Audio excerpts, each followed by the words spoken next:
All right, and let's talk about the biceps, finally getting to this muscle group.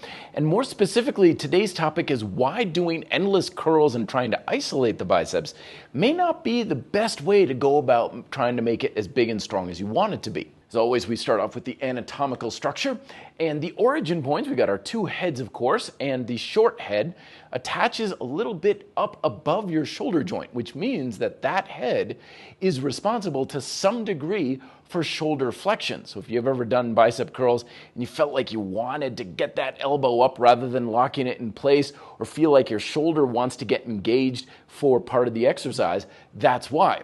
And the other head, your long head, just attaches to the top of the humerus. Both of them feed down into your forearm in such a way that causes a little bit of supination, that rotation, when you're curling. So on the surface, the anatomical structure of the muscle seems pretty obvious. Great, we've got primarily elbow flexion, and we've got a little bit of supination, maybe a little bit of shoulder flexion. So great, we'll just do decline dumbbell curls and cable curls with tricep ropes till the cows come home, and that's got to be the best way to effectively work the biceps, right? But let's be honest, has doing nothing but that type of curling motion been able to effectively hit the biceps in the way that you want?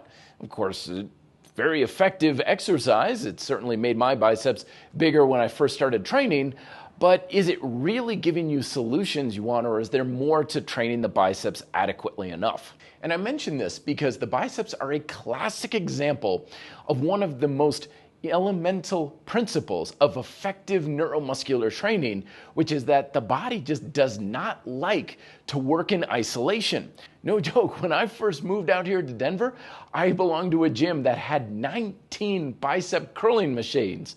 And the reason is simple, is because it's really hard to get the biceps to work as hard as we want while shutting everything else down. And it's not because it's anything unique to the biceps, it's just because that's how our body likes to work. Your nervous system is an interlocking web of nerves, and unlike the way we look at our muscles, where it's like there's a definitive origin and insertion point, and that's how long the muscle is, your nervous system is kind of more of just a spider web of interconnectivity.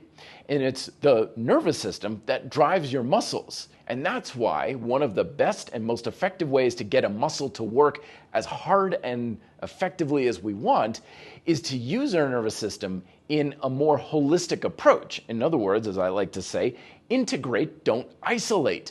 We don't want to isolate the biceps. We want to integrate them into the rest of the body, especially the rest of the muscles in your pull chain. Think about it this way.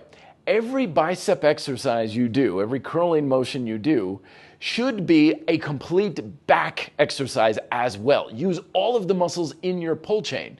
That will give you much more shoulder stability, scapular stability, even core stability to make it easier to effectively work your bicep, and you don't have to work nearly as hard at trying to isolate the muscle as instead trying to integrate it into all of the other muscles that are working in at least an isometric fashion when you're doing your curls. And then when it comes to all of your other pull chain exercises, those should also be very much bicep exercises. So every vertical pulling, horizontal pulling, rowing exercise should be very much in the biceps. Carries should be a biceps exercise. Deadlifts are a bicep exercise. Hell, even just hanging from a bar and doing leg raises should still effectively be a good way to work your biceps. So the bottom line is you're going to work your muscles a lot harder and a lot more because you're having more neural drive to the biceps when you're doing the emphasized exercises like curls.